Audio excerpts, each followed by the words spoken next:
Hey there, what is going on? Welcome on back to the deeper dive. It is your host, Luke. I'm going to talk about Velo today, but I will be making a video on Axelar in the next week or so. With that being said, let's get right into what has been happening.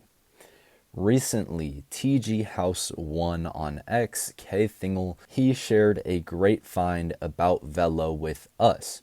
To catch everyone up to speed, Lightnet is the sister company of Velo Labs, and Lightnet uses the Velo token within their payments network. In Thailand, Lightnet and WeLab applied for the virtual banking license together, in which there is 5 applicants and 3 of them will be accepted to have virtual banks in Thailand. While we do have to wait till July to find out who is accepted to have those virtual banking licenses, we found out recently from KT here on X that the Hong Kong Investment Corporation, HKIC, announced the news that they were entering into a strategic partnership with WeLab for the purposes of accelerating the development of AI-driven fintech services and digital financial inclusion in Asia, in addition to fostering AI and culture and assisting HKIC companies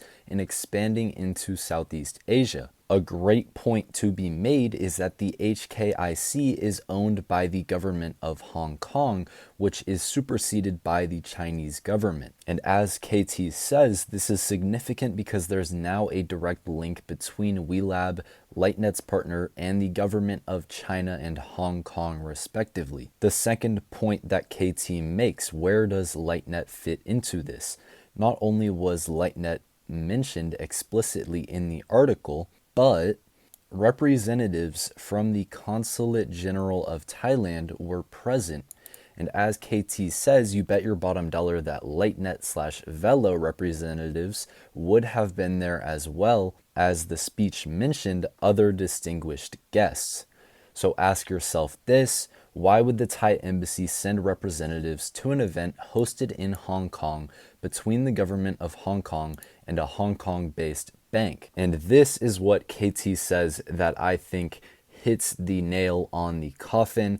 Lightnet, thus Velo, is the key to the doors of Southeast Asia, in my opinion. And with everything that we have seen, I have to say, if a few countries in Southeast Asia were planning to use Velo Labs technology, I think that the majority, if not all, of the countries in Southeast Asia would likely jump on ship. While this can be a little bit of a stretch, let's see how this plays out. I do have a lot of confidence that Lightnet could be one of the companies to receive a virtual banking license, especially considering they have done work with SCB, which was sandboxed by the Bank of Thailand. And that partnership enabled SCB and Lightnet to be the first ones using a stable coin at an institutional level in Thailand. So let's see how that plays out in June or July. And let me know if you have any thoughts about any of that down below. On another note, look at what this Velo Telegram moderator said. Someone asked about a Binance global listing, and the moderator replied, "Our team will announce when Velo goes live on Binance Global." And they said when, not if Velo goes live on Binance Global. And we know that there is a wallet holding Velo with the name Binance Withdrawals that has been continuing to buy and is currently holding over 500 million Velo. And even that wallet is down on their current buys, but they continue to stack.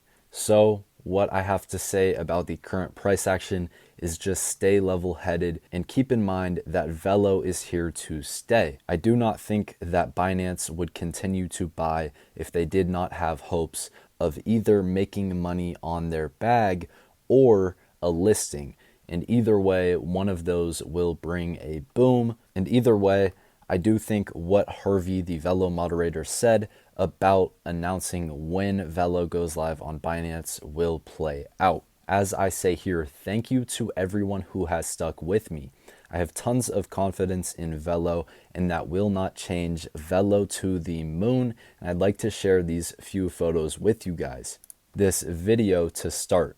Option part, we involved in the current project with the Thai Central Bank. So right there, Beam said they were involved with a project with the Thai Central Bank with a Velo shirt on. Here is a tweet from Velo talking about their token, saying if anything, they will be buying them from the market. Another photo to share: if Velo replicated XRP's 2017 to 2018 run, it would be worth $17. And the last photo here is Velo and Securitize. Do not forget that Velo has spent a lot of money on their project, and I have a lot of faith that they plan on making money as well.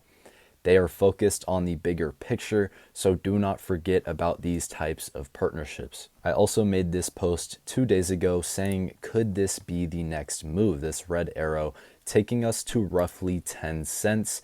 I do think that this is very possible. Keep in mind, nothing in this video is financial advice, but looking at this chart, we essentially on this last dip retested the neckline of this high on a monthly time frame, and currently Velo is up roughly 40% from that low. So my question to you guys is, do you think the bottom is in?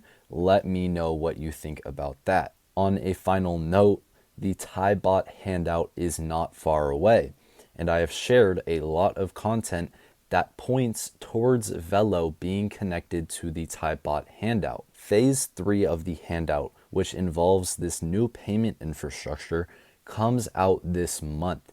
Let's see if it is Velo.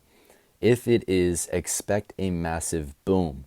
I hope you all have a great day. Let me know what you think about any of this down below. I'll be back on my normal schedule of uploading every few days. Thank you all once again. I hope you have a great day. I'll talk to you guys in the next one. Peace.